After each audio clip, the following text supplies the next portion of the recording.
Hello and welcome. You're watching Business Plus. I'm Shweta Kothari. We're bringing you stories from the world of business policy and economy. First up, let's begin with headlines. As a slew of IPOs hit the capital market, SEBI chairperson says regulator will address concerns of exorbitant valuation of IPOs. And inspired by Shark Tank, Tamil Nadu government launches TV show to boost entrepreneurship. Show receives funding commitment of 200 crore rupees from entrepreneurs and angel investors. Newsline speaks to the newest shark, RADHIKA Gupta, the Edelweiss Mutual Fund MD and CEO, shares her investment mantra on the Shark Tank. And India's space economy will soar to $40 billion by 2040, says Union Minister Jitendra Singh. Banks on strides made in foreign satellite launches. Only use UPI. Prime Minister Modi calls for a month of digital payments on Mann Ki Baat, urges citizens to stop relying on cash payments while paying vendors.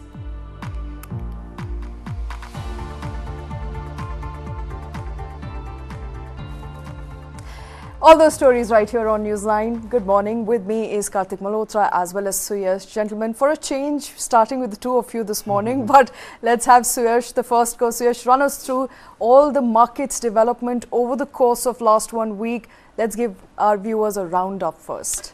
Shweta, very interesting week we had, last time around, because the markets on a whole, the headliners are on a 4-week gaining streak, but the pace of increase has significantly slowed down in the past week or so, and we saw volatility hit the market where mid caps and the small cap indices were also reacting negatively to a lot of news flows that we were getting. And I think one of the reasons why volumes were also missing in last week was because of the activity in the primary market. So because of the market on the whole, the global market, there were a few days of holidays, and it is this week is also a holiday shortened week for us. So overall the volumes were low, and primarily we saw activity in the primary market where around 5 IPOs opened for listing. So overall, I'll just give you a quick roundup. Nifty ended about 0.32% higher last week, and again we are on a 4-week winning streak, hovering around the 19,800 mark or so. Sensex similar returns. The mid cap continued its winning run. It's on a 4-week winning streak as well. It was up about 0.57% and also scaled a new lifetime high in the week gone by. Small cap indices snapped its 3-week winning streak, and we saw major correction midweek where the index declined by about 300 points or so. But over the course of the week we saw it rescaling, though clawing back those levels of 13,900 that we had grown so used to seeing for the past couple of weeks. So on the whole, the small cap index did decline for the week. It was on about 0.4%.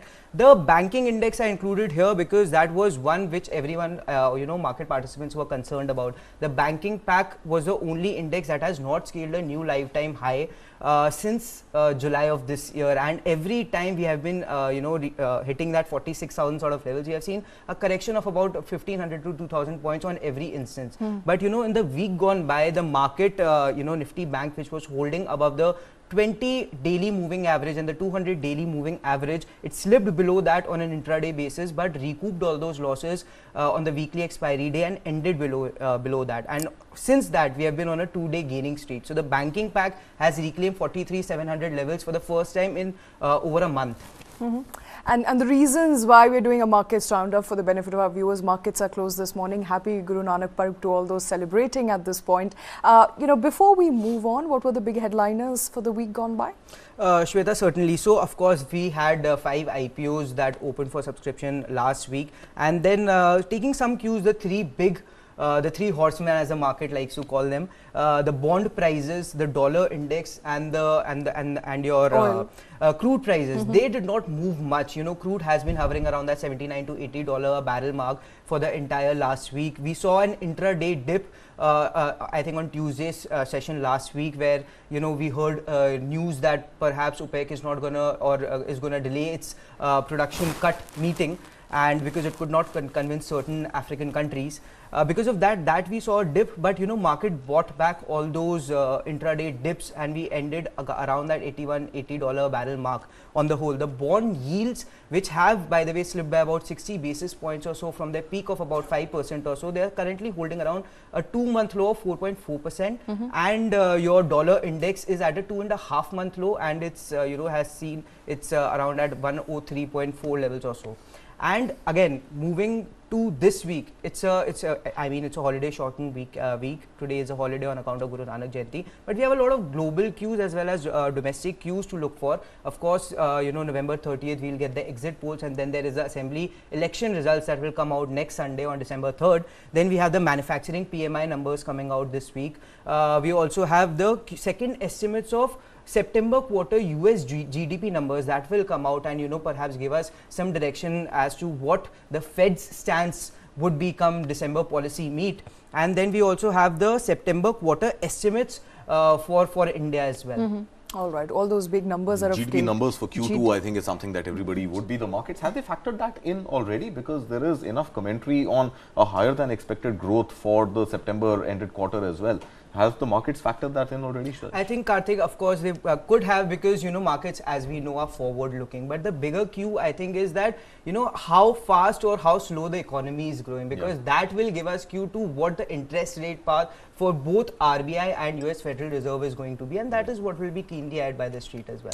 Right. I think another interesting headline that came from the markets, at least what I read over the weekend, sir, should be able to enlighten us, was the fact that the top 4 out of the 10 largest listed companies in India have raked in their valuation higher by about 65,000 odd crore rupees. These headlines keep making the papers, every now and then, Suyash. What should investors read into this?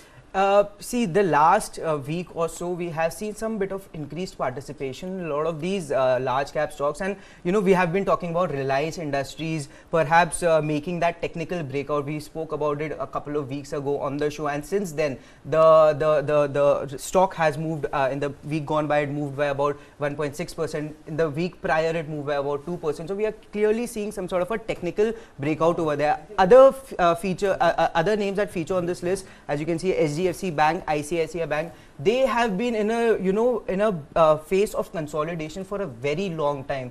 At least for the last 3 months, HDFC Bank has been hovering around that 1500 sort of levels, and finally we are seeing some sort of movement pick up over there, because the banking pack on the whole is seeing some buying interest, and FIIs are returning back to the market, Kartik, and we all know that once FII come back, is the bank and the financial institutions that they first buy into. So we are seeing good movement over there, and valuations are also looking reasonable for some of these private banks. All right. And then of course we had a great week of IPOs as well. Absolutely. Had a great week of IPOs. 5 IPOs closed for subscription as of Friday. Valuations is something which has been a cause of concern, not just in the primary markets, but also SEBI now jumping into phrase, saying these exorbitant IPO valuations will be looked into. What does it really mean? So Shweta, first we need to understand how a company's valuation is decided for the purpose of the IPO. So they have a bunch of banks, so we call it book leading managers, building managers, who on the basis of their results, it's called a discounted cash flow method. So they'll predict their cash flows going forward, let's say 5, 10, 20 years, and they discount it back by the prevalent rate of interest, and they get a valuation. Present value of future cash flows. Right. And then again, Kartik, it's based on a lot of estimates. That's why when we see, recommendations on certain stocks, so 10 analysts will give buy call, 15 will give sell call, 10 will be on hold. So why is that? It's because of estimates. The another factor that they consider is, what the overall industry valuations are. For example, if we take Tata Tech was, coming out with a valuation of about 32, their, 1 year forward PE, whereas KPIT Tech, its closest competitor, is currently trading at about a valuation of about 80x PE. Right. So, industry comparison is obviously done, discounted cash flow method is obviously taken consideration into, but again, the entire argument comes back to how are these valuations decided for the for the public in general. For the listing. See, ultimately, we have seen instances in the past couple of years where a certain, number of companies have come out and they have, come out with a particular valuation, and when they actually came out with their IPO after receiving probably a negative response from the market, they do cut their valuations by 30 to 40%. So 30 to 40% haircut within a span of 12 to 14 months does not really make sense. 5 to 10% adjustment we can understand. Perhaps there is that estimate adjustment that we were talking about. But then 15 to 20% or 20 to 40% adjustment from your internal valuations to now the IPO valuation that you're coming out with. How do you explain that? My concerns is not so much with institutional investors, but retail investors, the common man, which every time it sees an IPO thinks it's an opportunity to make that quick buck.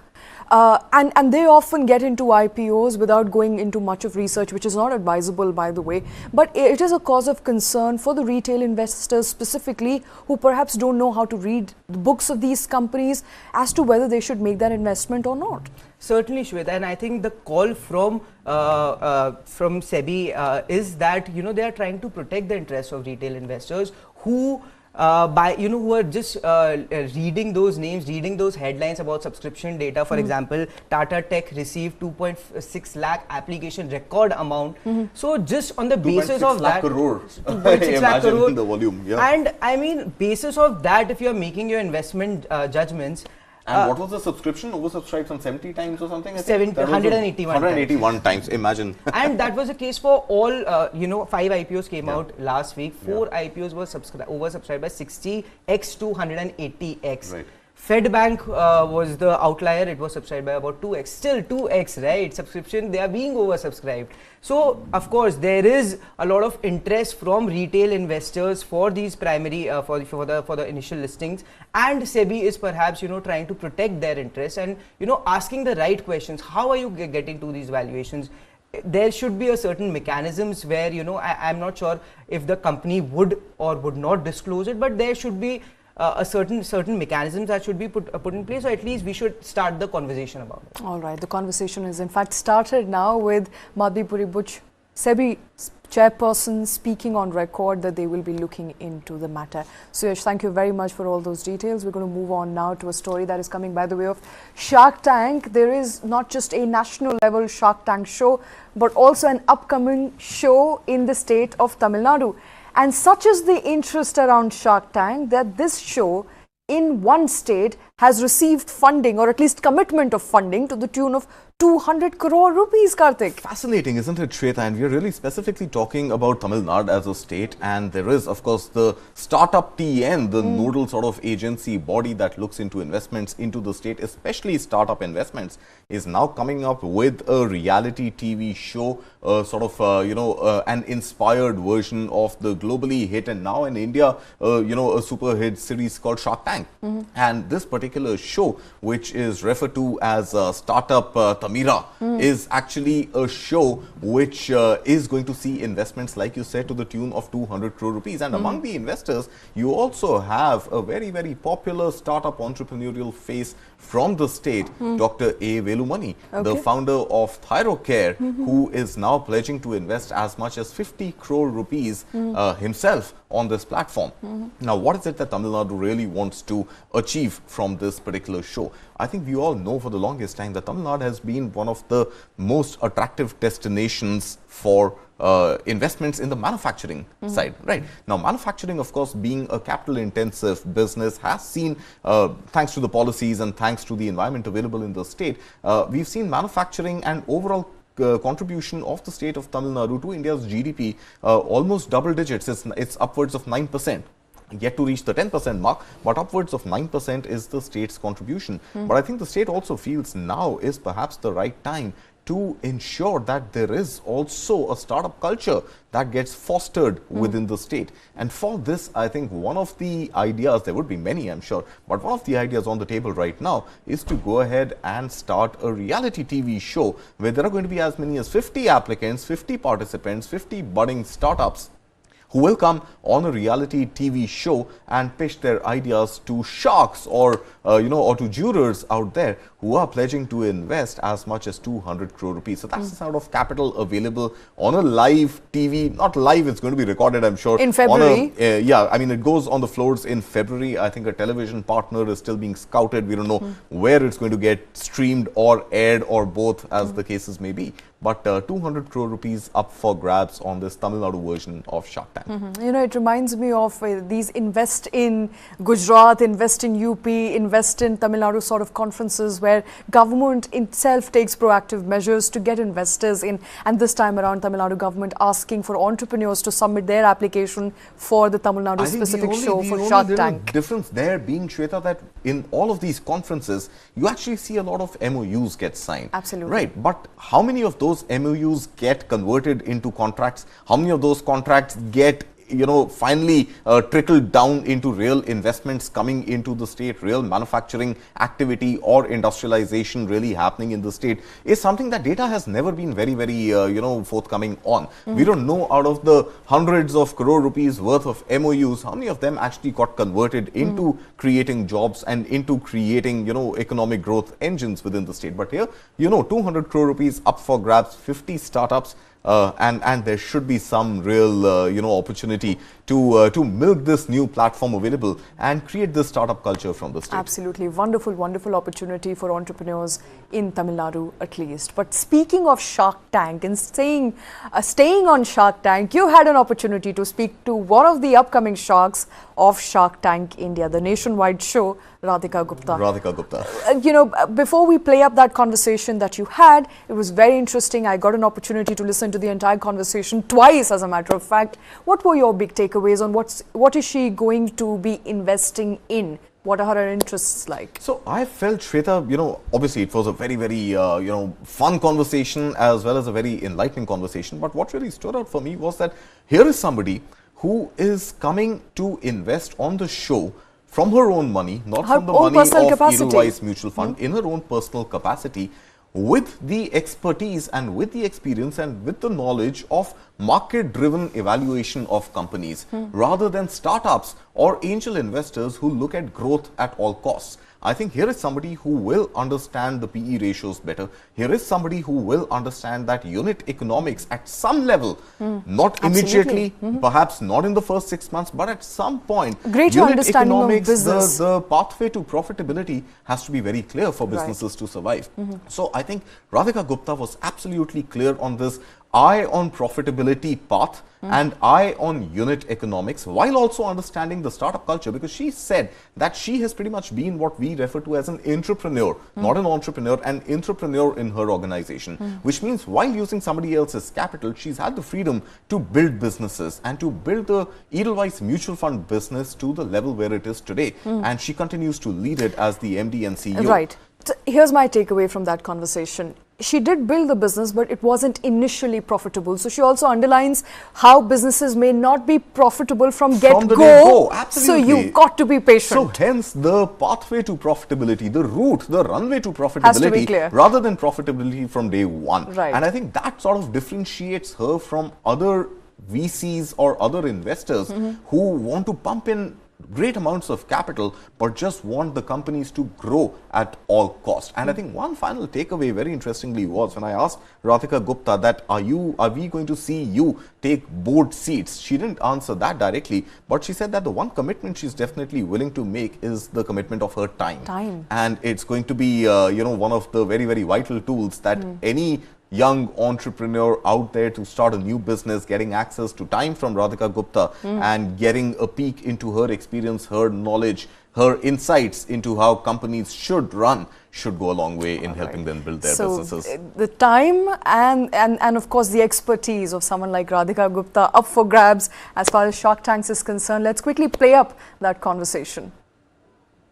How do you see valuation in the case of unlisted companies, where in any case these are new businesses that have come up? Do you look at X times revenue as a parameter? Do you see basically the size of the industry overall? How much are they likely to capture and a proportion of that? What is the metrics that you employ in your mind, maybe not on paper, while arriving at the right valuation? I think it's a mix of that. I think it's a mix of some metric on revenue and where the business is at. In the case some of the businesses are profitable, you can look at some of those metrics, size of the market opportunity. But in your head, I think it's some of the metrics. I mean, we also run an unlisted fund as part of Edelweiss Mutual Fund on the AIF side, and we have exposure to businesses in the 500 to 1,000 crore bracket. So we look at those metrics. I think that is important.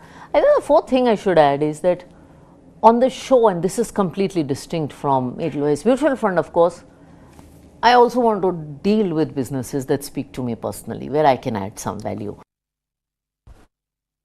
All right, that is as far as your conversation with Radhika Gupta is concerned, very, very specifically mentioning clearly, for that matter, that this is not Edelweiss money, this is her own money. We believe that the recording for Shark Tank has started. She did not really, let out those details. Those details were still in her bag. She did not speak about them very clearly. I mean, we asked her, but we don't know. I think, obviously, some part of the recording would definitely be over, if not all of it, and hence the run-up to, to the reality series. All right, and you cannot watch the reality series just now, but you can definitely watch that conversation on our YouTube channels. And let's quickly move on to another story that continues to hold the imagination of thousands and millions of Indians, and that is with respect to India's space economy. How fast is it growing? Well, it's going to soar to the tune of $40 billion. That's the word coming in from Union Minister Jitendra Singh. He is confident with India's space launches, not just Indian satellites, but satellites belonging to different countries around the world. He's expecting India's space economy to soar up to $40 billion by 2040, currently at about $8 billion. That's right, Shweta. So I think a 5x growth in the next about 17 years or something. I think we are definitely poised for that, if not higher. In fact, some estimates also suggest that instead of 40 billion, it could very well be upwards of $80 billion, which of course makes it about 10 times over. But I think a 5x growth is something that we should be optimistic about for a number of reasons. Number one, of course, India's own space sector has been fairly buoyant last few years. We've seen the excitement emerging from Chandrayaan and the launch of Chandrayaan 3. And it was pretty much, the whole nation rejoicing of India being the first country in the world to have a rover land on the dark side of the moon. And the entire nation obviously is celebrating that. And then, of course, the kind of discoveries that were made initially before the rover went to sleep and, of course, did not get recharged, which could have really been the next level of accentuation for India's excitement. But I think the space story is in the right direction for a number of reasons. Number one, of course, the space sector has now been opened up to the private sector. And that means the multiplier effect by way of investments coming in, by way of activities undertaken for space exploration by the private sector, means that the ball is not only in the court of ISRO. The ball is not only in the court of the government of India and the Ministry of Science and Space Exploration, but rather everybody who wants to take part in space exploration now gets a chance to do that by virtue of the sector opening up to private investments and private players participating. Add to that, number two, I think you are also now seeing some sort of interest of European as well as American satellites using India as a launch pad, and India has been able to launch upwards of $500 million worth of international satellites from its own space stations. So there is this new interest being now seen in other countries also looking at India and India's ability, India's resources, India's expertise to augment and assist in launching of space satellites not belonging to India but other countries as well. So that, of course, is the third part. Now, I think the biggest conduit here for the government is going to be the Gaganyaan mission. And that is really going to... That would be a game changer. That's going to be a game changer because India is looking at sending a manned space mission outside of the Earth's orbit as early as 2025. In fact, I believe trial runs, test runs are already underway. So 2025, it was slated to be 2024 earlier, but 2025 is what now seems like a likely window for the whole year, during which India will perhaps launch Gaganyaan. And Gaganyaan is going to be, like I mentioned, a manned spaceship, and that is a feat that only thus far is limited to US and Russia. No other country has been able to send a manned space unit. So I think with the success that would of make India the third Gaganyaan, country perhaps it makes in India the the world third country, if it's able and to it do makes so. India a very, very serious player where you are risking lives of your pilots turned astronauts to go live in outer space and come back safely to Mother Earth. So I think if that transition is navigated successfully, then pretty much we are well beyond sky is the limit for India's space exploration, and it's pretty much the whole universe being the playground for India. All right, it's been a great year, come to think of it, for space exploration and India's own strides, landing successfully in this, in the southern pole of the moon, the uncharted territories, paving way for large investments also coming in, Kartik. It's a matter of business as much as it's a function of how India is moving leaps and bounds into space. It's also a function of how and where the space economy will head out to. $40 billion. Numbers look achievable. 5 times is not much. 5 times in 17 years doesn't seem much for a sector that we have taken great strides in recently. And I think the roadmap with Gaganyaan is also very, very clear on where we want to get with our space exploration and the participation of the private sector. I think space-driven communication is something that we are seeing already with license being granted to OneWeb, which is by Bharti Airtel. Exactly. And then we will see that sort of, go on to geospace fiber, the license for satellite-based communication. So, I mean, all these economic activities, which are in any case drivers of the economy, will also see a lot more action in space. So, telecommunication is one part of it, and who knows, perhaps, it's a matter of time before one country takes a leap into it. And we've seen the likes of Jeff Bezos and the likes of Elon Musk and the likes of Richard Branson already talking big and some sort of achievement there to show around space tourism as well. So, if that sector was to open up, then I think you have enough and more tentacles spread out on multiple directions that you want to take with respect to space exploration. And just to add to that, India's own navigation system. Of course, I see Navik. Navik, as they call it. Yeah. So a lot of strides there, parallel strides that India is making as far as space is concerned. It's an ongoing story. It's a story of India's success, one that is still unfolding at the moment. But shifting focus to something that is coming by the way of India's strides again when it comes to digital payments. Prime Minister Narendra Modi is now calling for a 1-month use of UPI. Now, UPI is a success story in itself, Kartik. Everybody that we've spoken to, lots of documentaries that we have come out with in the past 1 year have only shown how UPI, its usage both in value and volume have grown tremendously. But now Prime Minister is saying use it for 1 month. Let's move further towards digital India. So I think again, Shweta, it's fairly obvious that the ease and the convenience of using UPI, not just as consumers, but even as receivers, businesses who receive this payment.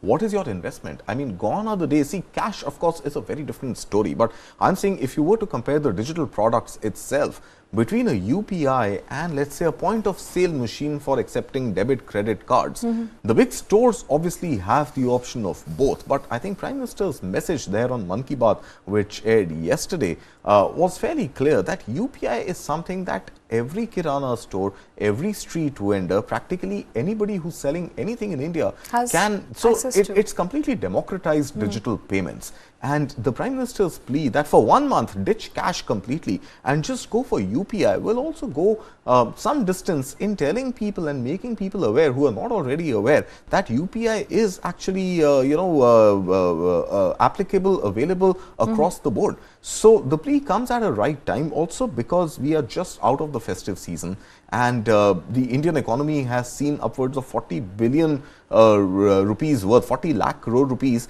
worth of transactions which have happened using UPI. And again, I think Prime Minister's second message in that Mann Ki Baat was also that you've ditched Chinese products and embraced Indian products, and those payments have also been made digitally, which also goes on to show that if the appetite to spend up to 40 lakh crore rupees or so in festive season is all driven through digital, then in this just starting wedding season, right, and 4 lakh weddings slated in Delhi NCR alone. Only in Delhi NCR. I think if we can get rid of cash and even the shadi envelopes can be Paytm transfers or Phone Pay transfers or Google Pay transfers, carrying a QR or code, Bheem UPI transfers, then I think, any sort of digital sort of use of modes available for transactions will go a long way in a lot of things. Number one, the whole black economy, which has been a perennial fight that India has been trying to fight for many years. I think 1 month of just UPI usage, you will know, hey, this is the real white money available in circulation, and this is the money on which people are paying taxes, and hence, the whole legal ambit of using digital currency is one part of the story. And the other side is, of course, banking. The whole financialization of India is one story which is going to see a massive fill up. So I think PM's message urged that for 1 month, ditch cash, just focus on UPI. If you're able to do that as a country, I think it paves the way for many more strides to make. Easier said than done, come to think of it. Why? I mean, I will discuss the why. Let's first quickly listen into Prime Minister. Okay. दूसरा साल है जब दीपावली के अवसर में cash देकर कुछ सामान खरीदने का प्रचलन धीरे धीरे कम होता जा रहा है। यानी अब लोग ज्यादा से ज्यादा डिजिटल पेमेंट कर रहे हैं। ये भी बहुत उत्साह बढ़ाने वाला है। आप एक और काम कर सकते हैं। आप तय करिए कि 1 महीने तक आप यूपीआई से या किसी डिजिटल माध्यम से ही पेमेंट करेंगे, कैश पेमेंट नहीं करेंगे। भारत में डिजिटल क्रांति की सफलता ने इसे बिल्कुल संभव बना दिया है।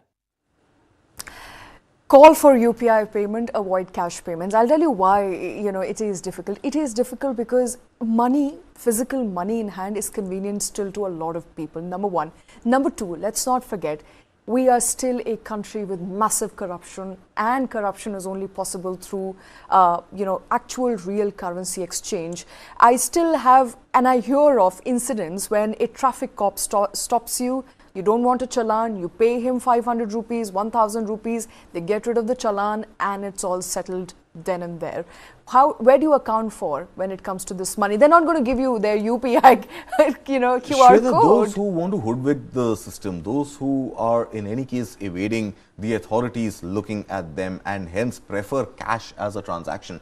Obviously, for them, any sort of push for UPI, for credit cards, for net banking, for debit cards is not going to happen. Futile. So that requires the law. That requires the law to be stringent, and that requires enough and more policing and enough and more regulations in place to be able to charge the guilty, charge the corrupt, and put them behind bars. Right. But I think if you were to look at ordinary, regular citizens, people like you and me, if you want to use even the convenience of cash, I don't think it is very convenient, because how do you get your cash? You've got to visit an ATM. You've got to visit a bank. You've got to remember, to carry your debit card with you, find an ATM which is linked to your bank. So, whichever debit card you're using, find that. Otherwise, 3 transactions and beyond, you start getting charged. So, I think it still requires you allocating time. It requires you putting in effort to go and withdraw cash. Honestly, last almost, I don't know, to be frank, Shweta, I don't remember the last time I visited an ATM. Okay. I've had a 500 rupee note in my wallet, which thankfully doesn't have an expiry date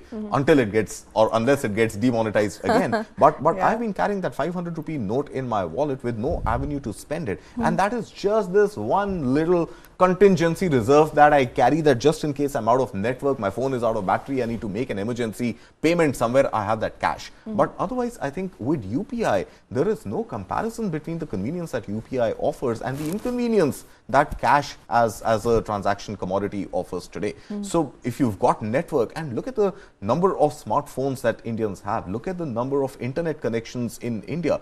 I mean, those numbers get released month on month. Look at the growth in the telecom sector. And I think practically anybody who's out there today on the streets making a living or commuting from one place to another definitely has a smartphone and definitely has internet. These apps are free. With Jan Dhan and with other banking possibilities which have been around for a while now, almost anybody who is a metro dweller, city dweller, has a bank account. Linking that bank account to a UPI account is one SMS away. Absolutely. Those SMSs are pretty much built into any plan that you're buying. So there's no cost involved in any case for that SMS.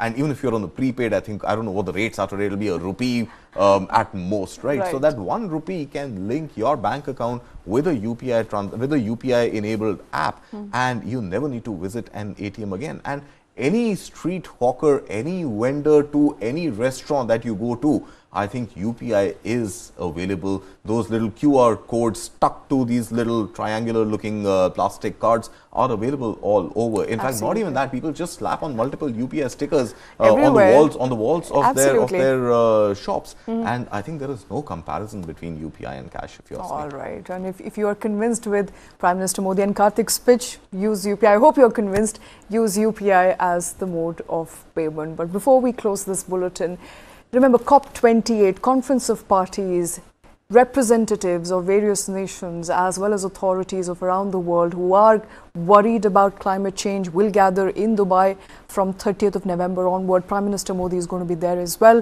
He is expected to address COP28. Conference of Parties year on year meets to discuss goals as far as sustainable living is concerned, the climate crises, and how much on what should countries change, what should be their carbon neutral goal. That is happening just around the corner in a day or two from now in Dubai. So, Shweta, I think, the COP28 has a singular agenda, and that is to prevent the rate at which the climate is changing and the earth is warming up. So absolutely. I think that heating up of the earth by 1.5 degrees or something is one of the major concerns right now, because that's going to result in glaciers melting and the kind of volatility in environment and disasters, catastrophes in environment. And that is something that the whole world is obviously concerned about. But I think the fight has always been between the developed bloc and the developing bloc on any forum that talks about climate change, specifically emanating from the fact that the West has done enough damage to the environment already in their race to develop and develop fast and develop quickly, and they had multiple decades to to play around with environmental well-being at the cost of their own development. And now that they are developed, they don't have any authority, any right or any moral standing to tell the developing countries who are right now in their journey to industrialization and who are not as cash rich as the countries who already have achieved the developed status, to go slow on development because there is a larger environmental problem to be taken care of. But having said that, I think India has been able to balance that fairly well, and India has its own agenda when it comes to climate change. And I think we are seeing a lot being done already. Number one, we are talking about 500 gigawatts of electricity to be made available using renewable sources by 2030. Now, what is 500? In fact, there's a documentary that, that beautifully explains that. But basically, at 500 gigawatts, we are already, as a country right now, all energy sources put together, we are not producing 500 gigawatts of energy. So by 2030, if you have 500 gigawatts, that's pretty much the entire energy requirement of India right now in 2023, which is being met by renewable and non-renewable sources. So if you're able to get there by 2030, that's a winning story. India's own electrification of automobiles, of the passenger vehicle fleet as well as the commercial vehicle fleet, that is the second agenda that India is very, very clearly embarking upon. And then the third, of course, being our own net carbon neutral mission by 2070. 2070 still seems 5 decades away, right? It's 50 years away. But then there are these little milestones as a run up to 2070, where I think India is balancing its growth agenda along with its environmental agenda, and not just its own environmental agenda, but rather the environmental agenda of the whole world. But having said all of that, I think there are still some very, very clear climatic problems, if not environmental problems and health problems with respect to environment that we face every year. Absolutely. Look at the air we are breathing. Look at the pollution, which comes from simple things like stubble burning. Why? Because we are unable to get that culture and get that turnaround time and make those investments for farmers in Punjab, Haryana, now even Uttar Pradesh, to be able to store away their stubble rather than put it on fire, because that offers them a quicker turnaround. So I think these are some challenges that India continues to face, despite very, very green outlook and despite very, very ambitious plans for electrification of the fleet. But even electrification being driven by thermal energy to charge rechargeable batteries which go into EVs is not the greatest thing to do. So I think overall there are challenges, no doubt, but there are solutions also that India is trying to work upon. Absolutely. There are solutions that India is sticking to, has its own climate agenda. Prime Minister Modi will be addressing COP28 to also share some of the goals that India has. Remember, year on year, many developing countries have maintained that there is a common goal but shared responsibility, and the responsibility should be shared more through developed countries by developed countries as opposed to developing countries. Now, India's own environmental agenda aligns with its own industrialization and development agenda. Prime Minister Modi is going to talk about all of that. We have in fact tried condensing everything that India stands for, whether carbon neutrality is possible by the end of 2070 in this documentary. Listen in.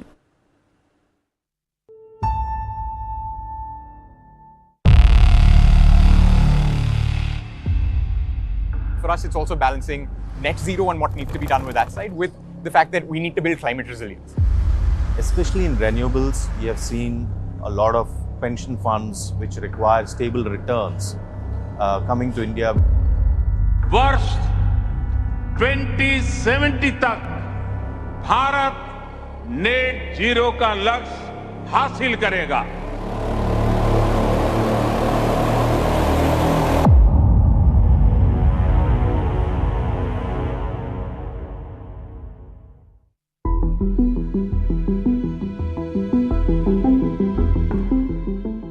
You look out of the window, you can see nothing. Delhi is enveloped with dense smog yet again. The AQI readings show the air quality anywhere between poor to extremely poor. And we are talking about a carbon net zero mission by 2070. Well, at this rate, Bharat 2030 तक अपनी non fossil energy capacity को 500 gigawatt तक पहुंचाएगा। दूसरा, भारत 2030 तक अपनी 50% energy requirement renewable energy से पूरी करेगा। तीसरा, भारत अब से लेकर 2030 तक के कुल प्रोजेक्टेड कार्बन एमिशन में 1 बिलियन टन की कमी करेगा। चौथा, 2030 तक भारत अपनी अर्थव्यवस्था की कार्बन इंटेंसिटी को 45% से भी कम करेगा। और पांचवा, वर्ष 2070 तक भारत नेट जीरो का लक्ष्य हासिल करेगा। pollution levels aside, India's dependency on coal for its electrification and petroleum mobility is high. On the other side, we are signing global agreements like the Paris Climate Agreement, India Solar Alliance and COP28. India set a target for itself of 500 gigawatts of energy by 2030. What does it mean? Let's break it down. 1 gigawatt is 1 billion watts. One LED bulb is, let's say, under 10 watts. I mean, 1 gigawatt can light up 100 million bulbs, or at least 1 crore houses. So 500 gigawatt is big. In simple words, 500 gigawatt energy is more than India's total present installed capacity across all energy types. The way we are going ahead with all the solar parks, and even we are seeing a lot of installations even up in Ladakh, remote places like that, I think we are definitely on track to achieve our goal of 500 gigawatt for renewables by 2030. I think we may achieve it, in my opinion, even before that. For us, it's also balancing net zero and what needs to be done with that side with the fact that we need to build climate resilience. the mitigation and moving towards net zero is important, but we also have a very large population that we have to support. And balancing those two objectives is actually as important. Plus now what has started happening in the last 2 years, a lot of corporates and industries have also started becoming very conscious of their sustainability, at least scope 1 emissions, and hence they are going all green. It's actually a very tough call for India because we are having to limit our carbon emissions while trying to grow at 6, 7, 8% annual growth rate. One, if the country from which the goods originate taxes carbon at the level at which the European Union taxes their domestic companies, then there will be no additional tax on our exports to those countries. So if we collect the tax in India itself and use it for our green energy transition, which indirectly will help the same companies who are exporters as they transition to cleaner energy and bring down their carbon footprint, there will be no additional CBAM tax at the European border. Early this year in 2023, the Jammu Kashmir government found a lot of reserves containing lithium. The government has opened lithium mining to private sector. Finding reserves in India itself helps us indigenizing the complete value chain, which is a big advantage for India as a whole, so that your imports go down in the energy space, which is one of the main reasons of also going electric altogether. There's different value chains that are needed, and as we get to electrify a larger part of our own economy, a larger diversity of battery chemistries is actually a more critical element than specifically what we do inside the lithium value chain. The EV ecosystem hasn't evolved to the extent that we're really getting any cost benefit from it. If at all, we're having to invest upfront in a lot of behavior change, awareness, and ecosystem enabling initiatives. So right now, it's really not a commercially beneficial activity for us. Calculating the right pivot points of investments made into sustainability and benefits accruing from the investments in a unit economics level is important for both the company as well as the country. But the narrative for net zero has to move from energy to other domains. There is water, there are livelihoods, and there are other societal and environmental aspects that cannot be quantified in terms of just carbon. There's a lot of work to be done around smart agriculture that's regenerative and that can preserve and sustain soil health, as well as sustainable food supply chain. So when you look across the board at the kind of opportunities that are there today to be disrupted, the wall of capital that's coming our way is very welcome and required to make that change happen.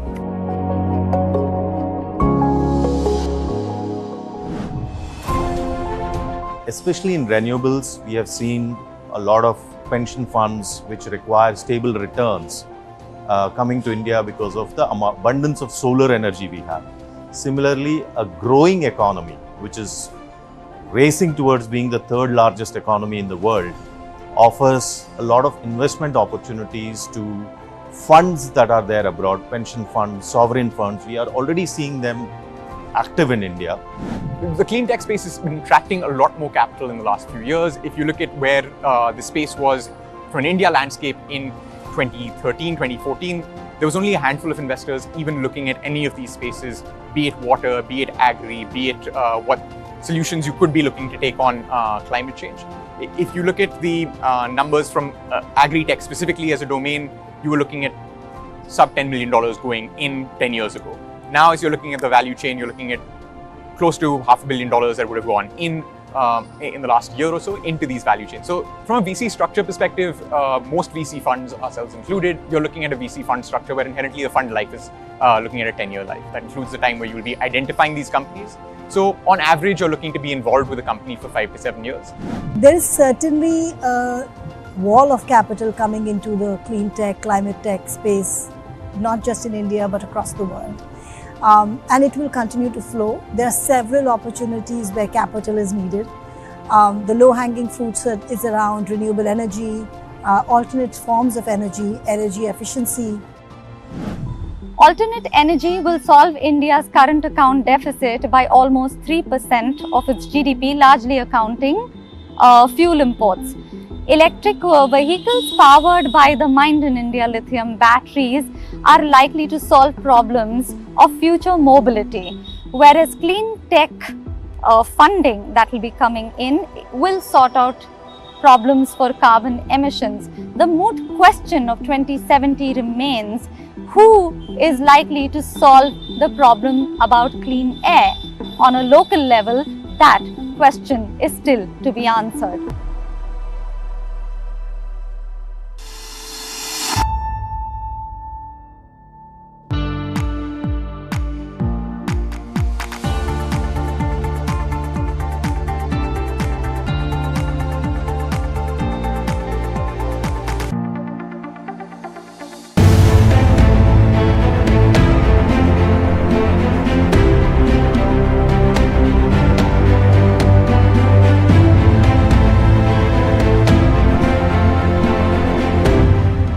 News 9 big coverage of 5 assembly polls. Mandate 2023.